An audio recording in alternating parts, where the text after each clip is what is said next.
In this demonstration, we're going to see how we can share models using Simscape editing modes. I have a model developer who has created a model using Simscape and Simscape add-on products. He needs to share this model with model users, who need to use this for various simulation tasks. However, the model users do not have access to licenses for the Simscape add-on products. We're going to make it possible for the model users to use this model by sharing the model in restricted mode. Models that are opened in restricted mode do not require licenses of the Simscape add-on products. However, model users can still do many standard tasks, such as run simulations, change parameter values, and generate C code. I'll now switch over to the model so you can see how this is done. To show you how this capability works, we're going to show this in two separate MATLAB sessions. One MATLAB session for the MATLAB developer, who has a license for Simscape and all of the add-on products. We'll use a separate MATLAB session for the model user, who will only have a license for the Simscape platform. Here's our model of the hydraulic lift. It uses many of the Simscape add-on products, including Simscape Multibody for three-dimensional mechanical simulation, Simscape Fluids for the hydraulic network, which includes hydraulic actuators and valves,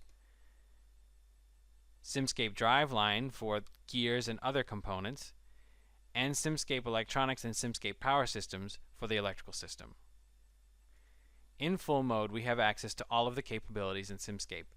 This means we are able to run the simulation, see the animation of the results in the Mechanics Explorer from Simscape Multibody, and we can also make structural changes to the model. For example, if I go into our model of the servo motor, I can delete blocks and make other structural changes. Now the model developer is satisfied with this model and wishes to share it with the model users. So I'll close this model and now switch over to the session of the model user, who again only has a license for the Simscape platform. This is the same model that the model developer was working with, but we can see in the diagnostics that the model has been opened in restricted mode because licenses could not be obtained for the add-on products. In restricted mode, some operations are not permitted. For example, if I want to go into the servo motor and try and delete the damping, I get a message saying that making structural changes to the model, such as removing blocks, is not permitted.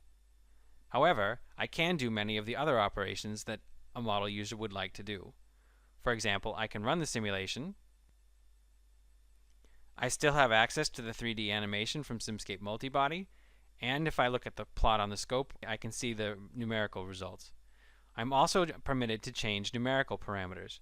If I go into the control circuit, I can change the gain, I can change the value of a resistor, so effectively changing the gain on the amplifier, and I can rerun the simulation and see how the behavior is changed. So even in restricted mode, there are still quite a few valuable tasks that I can perform as the model user. In this demonstration, we have seen how we can share models using Simscape editing modes.